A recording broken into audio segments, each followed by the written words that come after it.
We're talking with Dr. Batey and Hannah Brown, who are in Ireland with the UT Chambersingers. They're over there performing and probably having just the time of their lives.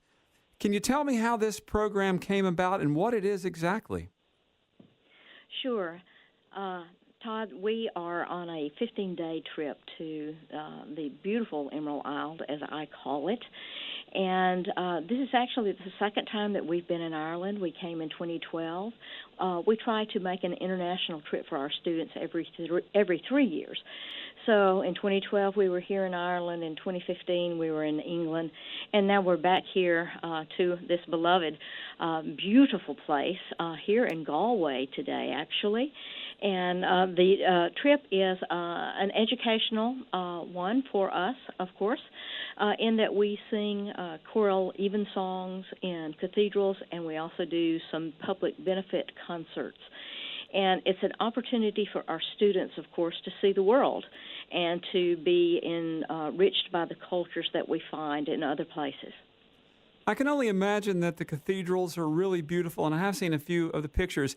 How do they sound? What is the sound like in one of those majestic cathedrals?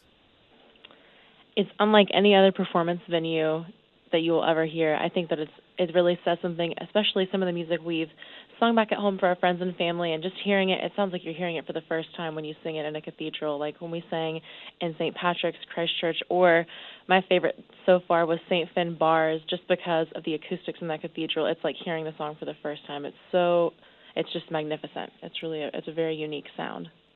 And how did you choose the material to perform, and what pieces are you focusing on? Sure. The choral evensong genre in itself is a centuries-old tradition in the Anglican Communion Church, and it's a very strict form that involves things called canticles, préces and responses, those sorts of things. And so it's a very strict structure.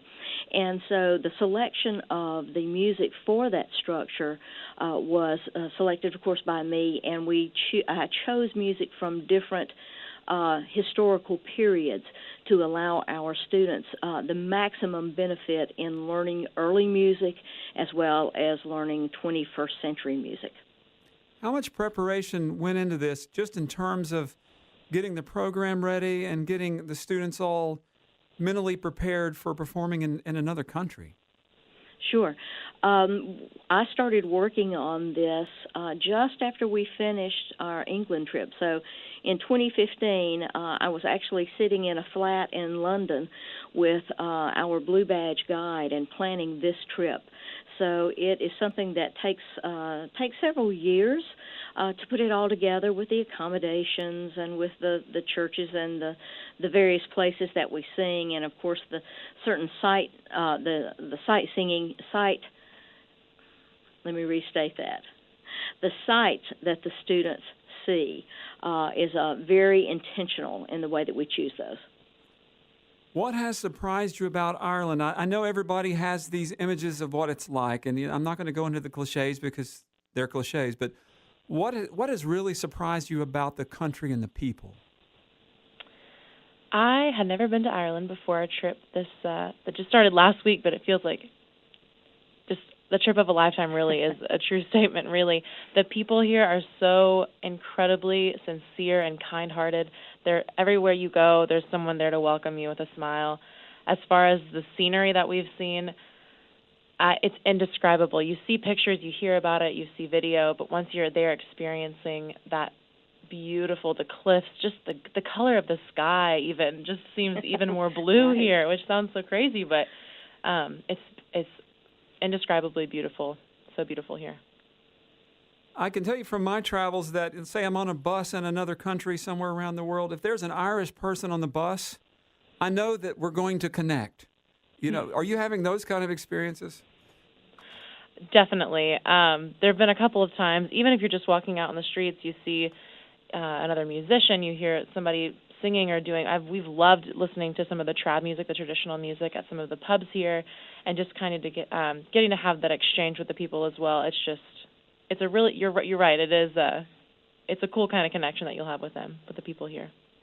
What of the recut? What What kind of reactions are you getting on your performances? What kind of feedback or interchanges with the locals? It's just tremendous. We have had very good audiences, particularly at St. Patrick's. I think it was almost standing room only. But not only that, but the reaction to the singers has just been tremendous. And I have found that everywhere that we have gone internationally. First, university choirs don't often take on the challenge of singing this genre of choral evensong because it is a very exacting art. And if anything, I have found that the folks that hear that are surprised that an American university choir, first of all, takes on the challenge, and secondly, does it as well as we do. Recut. Are there any things that you've found or seen or heard or tasted there that remind you of East Tennessee? Oh, my goodness. Well, we love our mountains in East Tennessee, and I love the mountains of the South in general, but oh, my goodness, they're pretty beautiful here. That's kind of what I was saying a second ago, just the colors that you see in the wildlife. One of my favorite things that we've done so far was the Ring of Kerry, and seeing the scenery. A lot of us climbed up to the top of one of our little stops, climbed up to the top of the mountain. You look to your right and you see the sea and these beautiful islands, and you look to the left and you see these gorgeous mountains with this green grass, and you look up, the sky is bluer than you've ever seen. So I don't know if I like the East Tennessee mountains or the Irish mountains more now. You should have seen them going up that mountaintop. They look like little mountain goats scattering up to the top.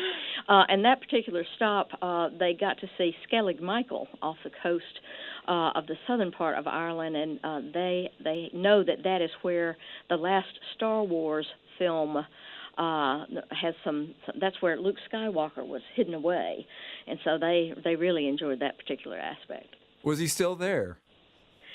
We looked, but we could not see him. So how are you going to finish up the trip? What is the last performance, and how are you going to tie all this up? We are, tonight, we have our first public concert at a church just outside of Galway, and we will finish up on Friday night at St. Mary's Cathedral in Limerick with another public concert as part of their 850th celebration year. Hannah, when you're talking with your friends and family back home, are you able to describe the experience to them, or is it just too big and too complex to relate? Well, we've been really fortunate that we've had our film crew with us, and they've been able to live stream a lot of the performances and post videos and little kind of daily diaries of what we've been doing. And friends and family back home are so excited. They've really enjoyed seeing those. But you're right, it is kind of an indescribable feeling. That sound that you hear in the cathedral, I don't know, you kind of have to be there to hear it. But the video does some justice, but yes, it is a special time. We wish friends and family could hear it and be here, but we are lucky to have that memory too. Is anybody drinking any Irish breakfast tea? Because I just want to go on the record right here on the radio saying that Irish breakfast tea is superior to English breakfast tea. And I don't care what's happening with the World Cup. When it comes to tea, the Irish got it down. I completely agree. Agreed. Just the breakfast in general, truly. Yeah. All right. Well, Dr. Batey and Hannah Brown, thanks so much for talking to us, and just have a fabulous experience. We can't wait to hear some of the music and see some of the video. Thank you very much. Thank you so much.